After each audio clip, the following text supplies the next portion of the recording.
Saudara, Anda juga dapat menyaksikan siaran Sumatera Selatan hari ini secara digital melalui aplikasi TVRI Klik, aplikasi UTV atau dengan parabola yang diarahkan ke satelit Telkom 4 atau Merah Putih. Dan inilah Sumatera Selatan hari ini selengkapnya. Baik saudara, kita akan masuk ke berita yang pertama. Balai Besar POM di Palembang kini menertibkan sejumlah pasar yang menjual kosmetik ilegal. Saat penertiban berhasil diamankan ribuan kosmetik yang didapat dari 4 kabupaten dan kota di Sumatera Selatan.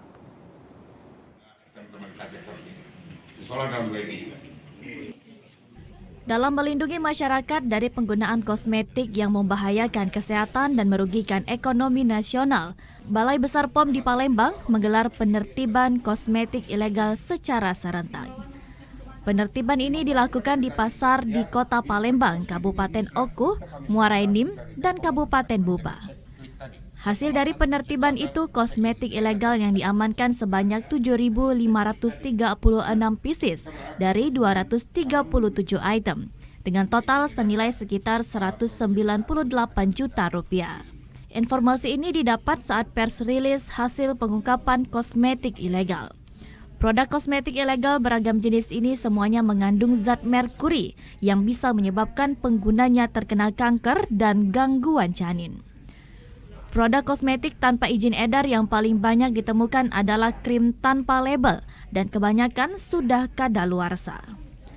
Kepala BB-POM di Palembang, Zulkifli, menjelaskan kosmetik ilegal ini sudah beredar di Kota Palembang dan pihaknya akan kembali melakukan penertiban peredaran kosmetik ilegal yang berada di pasar-pasar. Untuk kosmetik yang mengandung merkuri, itu biasanya pada krim pemutih, itu bisa menimbulkan bintik-bintik hitam pada kulit ya, bintik hitam pada kulit, iritasi kulit. Dalam jangka panjangnya itu bersifat kanker, karsinogenik, dan juga bisa menimbulkan teratogenik, kematian kegangguan pada janin. Untuk sekarang ini karena ini tahap pertama kita lakukan aksi ini kita seperti kita lakukan bersama, ini serahkan untuk diserahkan nanti. Ya, nanti yang jelas si pemilik akan kita panggil, kita BAP dari mana sumber ini.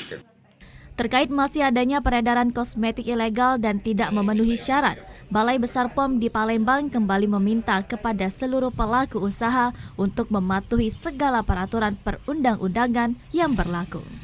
Jeffrey Aliansyah, TVRI Sumatera Selatan melaporkan.